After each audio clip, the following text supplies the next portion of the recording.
नमस्ते प्यारे छात्रों, आप सब कैसे हैं? उम्मीद करते हैं आप लोग बहुत अच्छे होंगे। मैं रंजित रंजन आप सभी को दिल खोलकर स्वागत करता हूं। आप सभी के लिए बिहार बोर्ड एग्जाम 2026 के लिए साइंस यानी भौतिकी का लॉन्ग टाइप क्वेश्चन यानी बाबू दीर्घोत्तरीय प्रश्न लेकर आए हैं, जो कि ये क्वेश्चन काफी इंपॉर्टेंट है और ये क्वेश्चन हर साल एग्जाम में पूछा जाता है। हाँ, तो ये क्वेश्चन काफी मजेदार और काफी इंपॉर्टेंट होने वाला साथियों। हमारा 4 अंक बिल्कुल मिलेगा ये क्वेश्चन से, ठीक है जी। तो प्लीज मेरे वीडियो में अंत तक जरूर बने रहेंगे। आइए समझते हैं क्वेश्चन क्या है। देखिए, ये क्वेश्चन है कि दृष्टि दोष क्या है, यह कितने प्रकार के होते हैं और इसका निवारण कैसे किया जा सकता है। देखिए, इसमें हमारा जो 3 तरह से क्वेश्चन कर दिया गया है। एक में दृष्टि दोष क्या है, दृष्टि दोष का इसका डिफरेंस तुषार का या कितने प्रकार के होते हैं, यानी ये हो गया दूसरा क्वेश्चन। इसका निवारण कैसे किया जा सकता है, तो 3 तरह से इसमें क्वेश्चन किया गया है। यानी ये हमारा साथियों, आप लोग इस क्वेश्चन का यदि जवाब देते हैं तो आपको एग्जाम में आपको 4 नंबर कहीं नहीं जाएगा, ठीक है जी। 4 नंबर आपको कहीं नहीं जाने देंगे हम। आइए समझते क्या है पहले है। तो पहले हम लोग समझ लेते हैं दृष्टि दोष क्या होता है। दृष्टि दोष क्या होता है मेरे साथियों, इसको बारे में हम लोग अच्छे से समझिए। देखिए, दृष्टि कहने का मतलब आंख, दृष्टि कहने का मतलब हमारा आंख, और दोष के मतलब होगा कि दोष कहने का मतलब होगा कि हमारे कुछ ना कुछ कमी, हमारे आंख में कुछ ना कुछ कमी होना चाहिए, ठीक है जी। तो ध्यान से समझा जाए इस बात को कि दृष्टि दोष क्या होता है। आइए समझते हैं दृष्टि दोष क्या होता है। देखिए, दृष्टि दोष यानी हमारे आंख वाला दोष हो जाता है, यानी हमारे आंख में एक प्रॉब्लम हो जाता है। हम सभी को पता है कि हम किसी भी वस्तु या किसी भी चीज को देखने के लिए हमारे को आंख की जरूरत पड़ता है, ना जी। उसके साथ प्रकाश भी चाहिए, लाइट का भी जरूरत पड़ता है ना। तो देखिए, जब हमारा आंख किसी भी वस्तु या किसी भी पदार्थ या किसी भी चीज का यदि प्रतिबिंब हमारे आंख के रेटिना पर स्पष्ट रूप से नहीं बन पाता है, इसी दोष को कौन सा दोष कहा जाता है मेरे साथियों? दृष्टि दोष कहा जाता है। समझ में आ गया?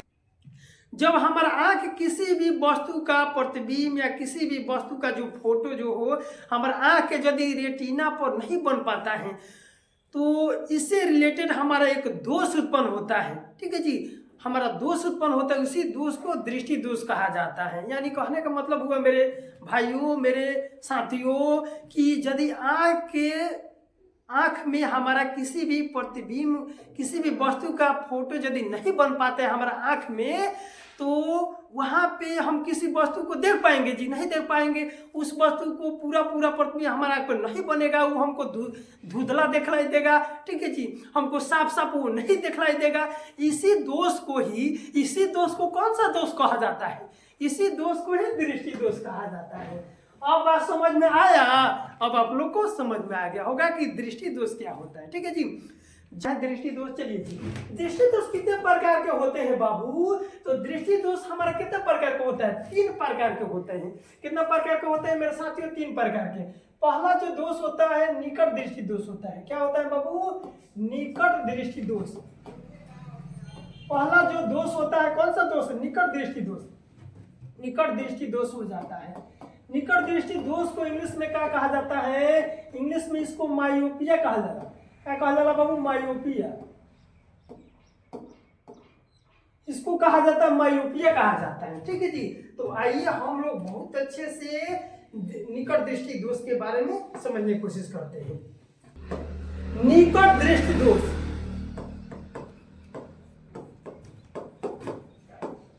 निकट दृष्टि दोष क्या होता है बाबू? इसके बारे में आइए बहुत अच्छे से मजेदार तरीका समझते हैं।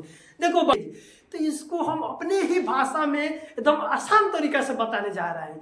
आइए समझते क्या है निकट दृष्टि दोष क्या होता है मेरे साथियों। निकट दृष्टि दोष, ए बाबू, निकट नजदीक।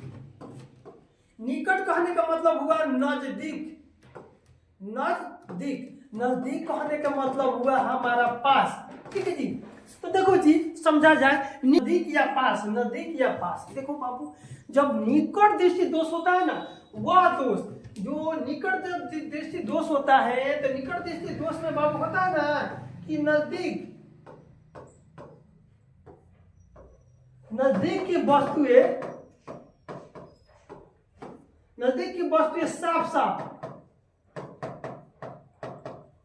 साफ देख सकते हैं,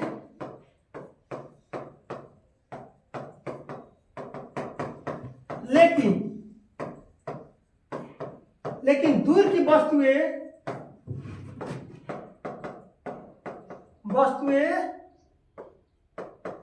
साफ नहीं देख पाते हैं। बात समझ में आया बाबू कि वह दोष जिसमें नजदीक की वस्तुएं है बाबू, वह दोष जिसमें नजदीक की वस्तुओं को हम साफ देख सकते हैं, लेकिन दूर की वस्तु को साफ हम नहीं देख सकते हैं, साफ हम बाबू नहीं देख पाते हैं। उस दोष को क्या कहा जाता है? उस दोष को कहा जाता है निकट दृष्टि दोष। उस दोष को क्या कहा जाता है? निकट दृष्टि दोष कहा जाता है। समझ में आया? फिर से समझते हैं कि निकट दृष्टि दोष जब होता है तो नजदीक की वस्तु को हम लोग साफ देख सकते हैं, लेकिन दूर को वस्तु को हम लोग साफ नहीं देख सकते हैं। दूर की वस्तु को हम लोग साफ नहीं देख सकते हैं। इस दोष को कौन सा दोष कहा जाता है? इस दोष को हम लोग निकट दृष्टि दोष कहते हैं। क्या कौन सा दोष कहते हैं? निकट दृष्टि दोष यदि होता है तो ये किसके कारण होता है वो भी बात समझने की कोशिश करते हैं। देखिए जी, निकट दृष्टि दोष होता है तो इसका कारण क्या है ये भी समझने की कोशिश करते हैं। इसका कारण यही है कि यदि निकट दृष्टि दोष होता है ना, तो निकट दृष्टि दोष जब होता है तो हमारे आंख की जो नेत्र गोलक जो होता है, नेत्र गोलक जो होता है वो बका हो जाता है, बढ़ जाता है। नेत्र गोलक की जो क्षमता होता है क्या हो जाता है? बढ़ जाता है। ठीक है जी। यानी निकट दृष्टि दोष को यदि कारण यही है कि नेत्र गोलक हमारा क्या जी, नेत्र गोलक हमारा आंख के जो नेत्र गोलक जो है, ये नेत्र जो गोलक है वो क्या हो जाता है? बड़ा हो जाता है, यानी बढ़ जाता है। ठीक है जी। और दूसरा बात है कि इसका जो फोकस दूरी जो होता है, क्या हो जाता है बाबू? कम हो जाता है। इसका जो फोकस दूरी क्या होता है बाबू? इसका नेत्र लेंस की जो फोकस दूरी जो होता है क्या हो जाता है बाबू? कम हो जाता है। इसके कारण हमारा कौन सा दोष उत्पन्न होता है? इसलिए हमारा निकट दृष्टि दोष होता है। तो हम लोग दो कारण समझ गए कि नेत्र गोलक की आवश्यकता से अधिक यदि बढ़ जाता है, नेत्र गोलक आवश्यकता से अधिक लंबा हो जाता है, बढ़ जाता है। और दूसरा क्या है कि नेत्र लेंस जो होता है, नेत्र लेंस की फोकस दूरी यहाँ पर कम हो जाने के कारण नेत्र लेंस का हमारा जो है, नेत्र लेंस की जो फोकस दूरी क्या हो जाता है? कम हो जाता है, जिसके कारण हमारा कौन सा दोष उत्पन्न होता है? निकट दृष्टि दोष उत्पन्न हो जाता है। क्या होता है बाबू? जब हो जाता है तो इसको निवारण खातिर एकरा के दूर करने के लिए क्या चीज किया जाला? तो यदि हम इसका इलाज हम डॉक्टर से यदि कराते हैं ना, तो डॉक्टर हमको आंख देखने के बाद, आंख को जांच करने के बाद वो हमको एक चश्मा देता है बाबू। तो चश्मा देता है क्या है? चश्मा में लेंस पाया जाता है। वो कौन सा लेंस पाया जाता है आपको हम बता दें। चश्मा में लेंस लगाकर एक देता है। यानी निकट दृष्टि दोष का निवारण कैसे किया जाता है? निवारण करने के लिए जो डॉक्टर जो हो, यदि चश्मा में कौन सा लेंस का यूज किया जाता है? देखो एगो ट्रिक्स याद कर रखना है आप लोग को। ट्रिक्स याद है रखे के बाद कि निकट आओ। ठीक है जी। तो निकट आओ कहने का मतलब होगा निकट आओ बाबू, निकट आओ। यानी ट्रिक्स याद रखना है आप लोग को। निकट आओ बाबू, निकट आओ, पास आओ, बुझ गए सब? निकट आओ। ठीक है जी। यानी पास आओ चाहे नजदीक आओ, निकट आओ यानी निकट दृष्टि दोष हो जाला। निकट दृष्टि दोष यदि हो जाए, निकट दृष्टि दोष, तो एकरा के निवारण एकरा के दूर करने के लिए यदि चश्मा में डॉक्टर कौन सा लेंस का यूज किया जाता है? अवतल। आव यानी अवतल, निकट आओ यानी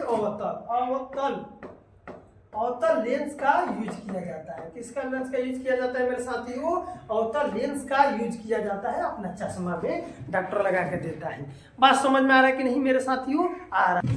हाँ मेरे साथियों, तो अभी हम लोग पढ़े निकट दृष्टि दोष के बारे में, ठीक है। अच्छा, ये क्वेश्चन, ये प्रश्न उठता है कि निकट दृष्टि दोष में प्रतिबिंब कहाँ पर बनता है?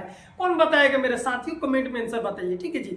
तो निकट दृष्टि दोष में जो प्रतिबिंब जो बनता है बाबू, कहाँ बनता है? रेटिना के आगे बनेगा, रेटिना के हमारा आगे प्रतिबिंब बनता है, ठीक है जी। हाँ तो मेरे साथियों, आप लोग को ये वीडियो अच्छा लगा हो तो प्लीज मेरे चैनल को सब्सक्राइब कर लीजिए, और ऐसा ही वीडियो के लिए आप लोग कमेंट कर सकते हैं। आपको जितना भी दीर्घतरीय प्रश्न है, आप लोग को सभी दीर्घतरीय प्रश्न हम बताने की कोशिश कर रहे हैं, ठीक है जी। तो मिलते हैं अगले वीडियो में, तब तक के लिए जय हिंद।